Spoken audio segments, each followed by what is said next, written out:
Mwanzo tumekuwa hapa kwa muda na tunashukuru sana kwanza kualikwa hapa kwa nchi ya Burundi. Kama vile unajua kwamba unaonekana kwamba hapa Burundi hapana iko na usalama, lakini sisi wenyewe tumehakikisha iko usalama na tumekuwa hapa kwa muda sasa.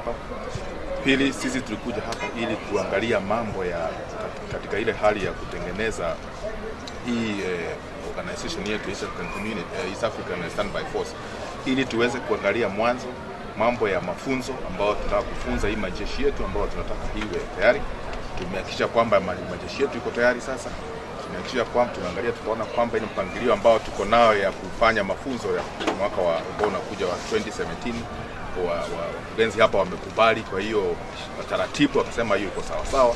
Mambo ya bajeti wameangalia wakaona kwamba iko sawa sawa ya mwaka ambao unakuja, na vile vile tumeona kwamba wale ambao tumetengeneza kuwa majeshi ambao itakuwa inasimamia usalama, tumesemekana kwamba sisi kwa hii region ya Eastern Africa, hata Afrika muungano wa Afrika umesema kwamba sisi region hii ya Eastern Africa ndio sasa tutakuwa tayari kama iko mambo yote, matatizo yote kitokea popote pale, sisi tutakuwa kwa mpangilio wa kwanza kwa kama tunaweza kuwekwa kwa kusaidia kwa usalama kwa nchi yote ambayo inaweza kuwa na matatizo kwa wakati huu.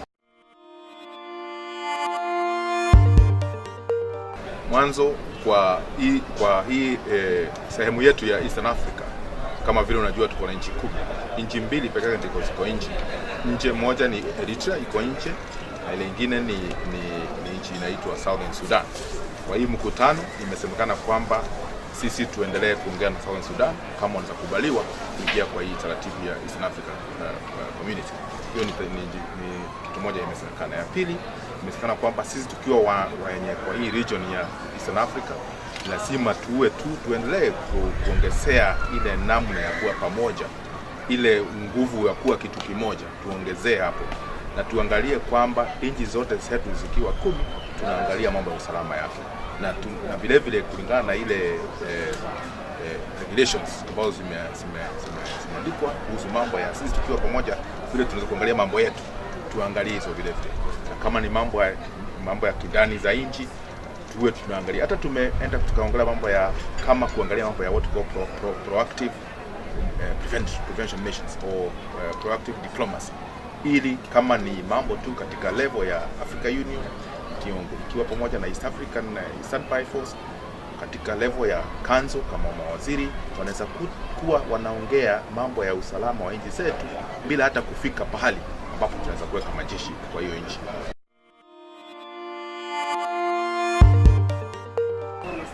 Kwa kila wakati kunajua kwa ile maagizo yetu sio lazima nchi zote ziwe hapo kwa mkutano, kwa sababu tuko na ile sababu nchi yote inaweza kuwa haiko kwa mkutano, na kama tuko na ile tunasema ambao ni taratibu yenyewe kama watu kote yani tuko na watu ya kutosha ama nchi za kutosha ambao 50% mkutano unaendelea tu, na ile maagizo yote tunapitisha hata wao wanakubali. Kwa hivyo sio ati ni kitu yote kama kuna nchi yote imekuja, bora tu tuwe na nchi 6 inatosha sikufanya mkutano out of 10. Yeah.